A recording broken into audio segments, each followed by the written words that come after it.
When someone pulls a gun on you, you 100% have to take them seriously. Hi everyone, this is John with today's active self-protection lesson out of Philadelphia, Pennsylvania. Here we are going to see a carjacking that goes badly for the carjacking victim. It's going to teach us important lessons about transitional spaces, about taking someone seriously who has a gun in their hand, and the importance of protecting your head and neck. This one begins with our victim on the left coming out after making a pizza delivery here, and you can see several of the perps already in the screen, and he's going to his car when the one pulls a gun on him, but he ignores him. The victim just kind of walks away from him, and in response to that, get whacked in the back of the head with a gun, hits his head really hard on the cement as well, and is going to spend several days in the hospital if you go read the news story on this one.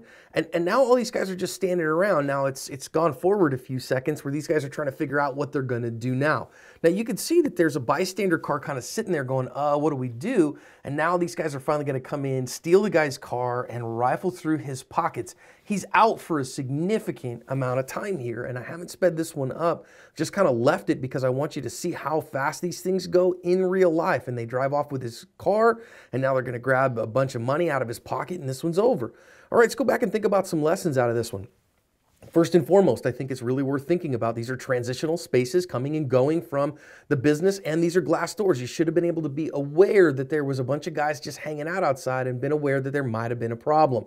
Now, the guy pulls a gun on him, and you can see how close he is with that gun. He's going to use it as an intimidation tool. And if you had some significant empty-handed skills, you might right there have been able to take it away from him. Of course, I wouldn't recommend that unless you had some significant empty-handed skills, but if you did, there was the time. However, what he did instead was just turn around and walk away from the guy, turned his back to him right there.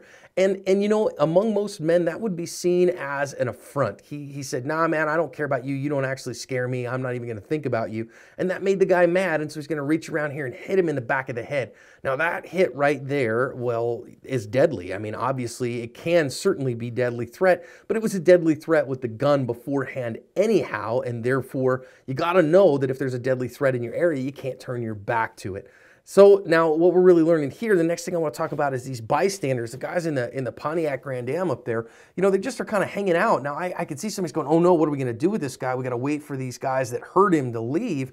But you either got to act right now to end the threat, or you got to get out of the danger zone yourself. I wouldn't recommend just kind of hanging out here and waiting around, because all the time you do that, you're a witness and they could get upset with you as well. This one's a sad one, so let's make sure that we learn about our situational awareness, about transitional spaces, about not challenging the ego of somebody who's got a gun on you, and about being an effective bystander as we think to cover our asp.